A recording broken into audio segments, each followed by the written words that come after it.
한국 축구에서 학명으로 가장 두드러진 인물이 바로 지금 이 시끄러운 와중에 축구 대표팀 감독을 맡은 홍명보 감독입니다.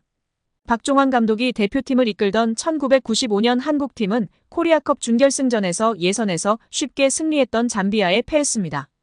그런데 이 경기 전날 박 감독의 억압적이고 비인격적 훈련에 불만을 품고 있던 홍명보, 황선홍 등 주전 선수들이 경기 전날 술집에서 대취할 정도로 술을 마신 사실이 언론에 보도가 돼 난리가 났습니다. 그래서 홍명보 선수 등은 징계 위기에 처했는데 이들은 그 제보자로 박 감독을 꼽았고 언젠가 안 갚음하리라 맹세했다고 합니다. 다음해 아시안컵 8강대 이란전에서 한국은 6대2로 참패하였습니다. 유례를 찾기 힘든 처참한 패배입니다. 특히 전반에 2대1로 앞서고 있었는데 휴식 시간 라커룸에서 무슨 일이 있었는지 후반에만 연속으로 5골을 먹은 것입니다. 당사자들은 부인하지만 이 사건은 축구계뿐 아니라 축구팬들도 의혹을 거두지 않고 있습니다. 박 감독은 결국 감독에서 물러났고 당시를 회상하며 자살까지도 생각했을 만큼 개인적으로도 충격이 컸다고 했습니다.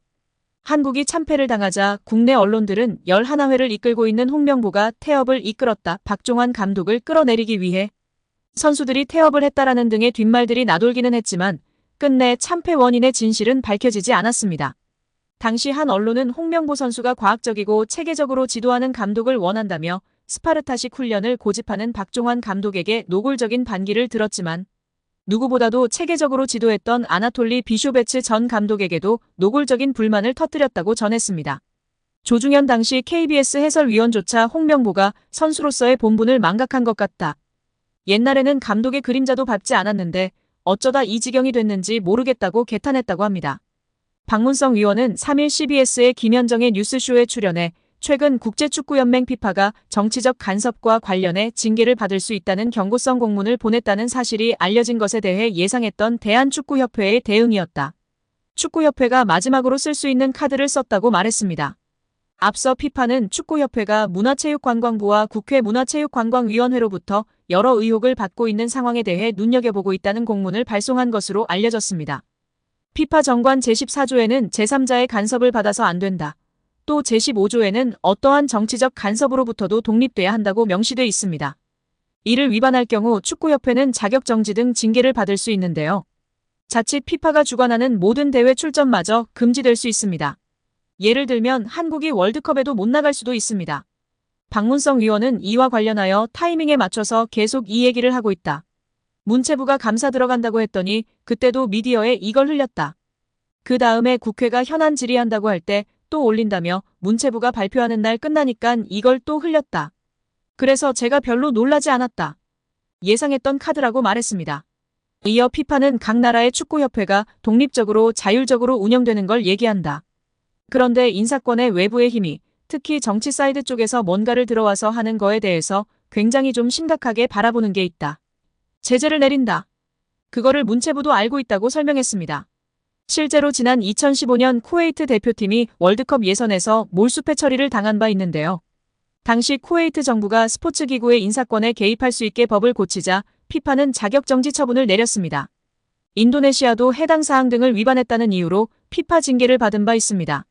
하지만 박문성 위원은 인도네시아는 피파 대회 개최권을 얻었는데 참가팀인 이스라엘을 종교 정치적 문제로 거부를 했다. 당연히 문제가 됐다며 피파는 외부의 힘이나 정치의 개입, 이런 것들 때문에 월드컵 등 제재를 세게 내릴 때는 정부가 축구협회를 강제 해산 아니면 회장 선거에 부당하게 개입, 그 다음에 인사권이나 돈재정 문제를 통제하는 법을 만들 때 등 외부의 힘, 정부나 정치가 축구협회를 완전히 종속 지배할 경우라고 주장했습니다. 현재 축협이 감사 현안 질의 등은 전혀 해당되지 않는 사항입니다.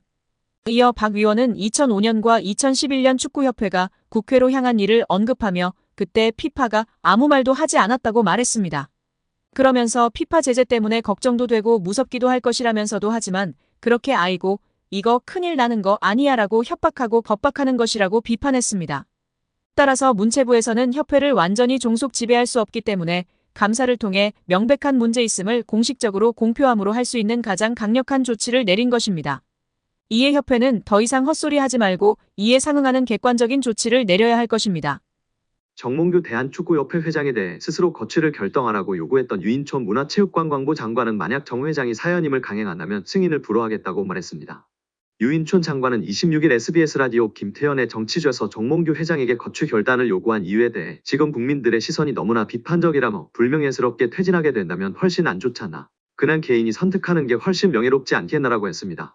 정 회장이 지난 24일 국회 문체위 현안 질의 때 사퇴 입장을 밝히지 않은 것에 대해선 그 자리에서 당장 사퇴하겠다, 안 하겠다 얘기하기는 쉽지 않았을 것이라며 잘 정리해서 판단하겠다고 했으니 지금 많은 고민과 심사숙고를 하지 않을까 싶다고 했습니다. 정 회장이 끝까지 사퇴를 거부하고 사연임에 나설 경우에 대해서는 원칙적으로는 연임을 2번 이상 못하게 돼 있다. 참여님도 스포츠공정위원회 허가 과정을 거쳤다며 이번에도 똑같이 그런 절차를 거쳐야 된다고 설명했습니다. 이어 그래서 저희들이 공정위에 이 부분을 시정해달라고 권고한 상태라며 그 권고를 안 받아들이면 다시 한번 시정명령을 하고, 그래도 안 되면 선거 끝난 뒤 만약에 투표부 연임이 결정이 된다고 하더라도 승인을 안 하는 절차까지 갈 생각이라고 했습니다. 문제부로서는 가지고 있는 권한을 모두 동원해서 합법적으로 정몽규 회장의 사연임을 저지하겠다는 입장이냐는 질문에는 정몽규 회장도 그렇고 대한체육회장도 그렇다며 2번 이상하고 물러나는 게 원칙인데 그런 걸 다 뒤집고 계속 문제를 만들어가고 있다. 그렇게 여야가 질타를 하고 국민이나 언론에서 그렇게 비판을 해도 눈 하나 깜짝 않고 있다고 했습니다. 유인촌 장관은 홍명보 국가대표 축구팀 감독 선임 논란과 관련해서 만약 불공정한 방법으로 임명됐다면 다시 공정한 절차를 발기하는 게 옳다며 그렇게 해야 국민, 팬들이 납득을 하고 홍명보 감독도 훨씬 더 떳떳할 것이라고 했습니다. 대한축구협회 회장 임기는 4년인데 한 번 연임이 가능합니다. 다만 스포츠공정위 심의를 통과하면 임기를 연장할 수 있는데 정몽규 회장은 2021년 1월 이 과정을 통해 3선에 성공한 것입니다. 4년짜리를 3번이나 했으면 이제 그만해야겠지요. 자격 없는 홍명보도 내려와야지요. 절차가 잘못되었음을 인정해놓고선 무슨 성적 부진으로 경실을 운운합니까? 참 대단대합니다. 정말 딴 세상 사람들인 것 같습니다. 절차상 위법이 있다면 법적인 절차로 결정이 번복될 수도 있다. 법조계는 홍 감독 선임 과정의 절차상의 하자가 축구협회 결정에 번복을 가져올 수 있다고 짚으며 화제입니다. 익명을 요구한 변호사는 절차상의 위법이 있다면 법적인 절차로 결정이 번복될 수도 있다면서 다만 축구협회는 사단법인이기 때문에 민사소송을 거쳐야 한다. 우선 문체부 감사에 따라 장관이 어떠한 권고를 내리는지 지켜봐야 할 것 같다고 밝혔습니다. 김 의원은 협회의 투명하고 공정한 절차를 통한 납득할 만한 해명과 조치가 이뤄지지 않을 경우 올해 국정감사 시 관계자들을 증인으로 출석시켜 사실관계를 철저히 따져 물을 것이라고 강조했습니다. 또 축구협회에 투입되는 300억 원 규모의 예산도 손질할 수 있다고 경고했다. 김 의원은 상당히 적절한 조치가 취해지지 않을 경우 페널티를 줄 수 있는 여러 방안을 찾아볼 생각이라고 말하며 축구 팬들의 공감과 지지를 받고 있습니다. 오늘도 영상 시청해주신 구독자 여러분들 너무나 감사드립니다. 아직 구독 안 하셨다면 구독, 좋아요 부탁드립니다. 좋은 하루 보내세요.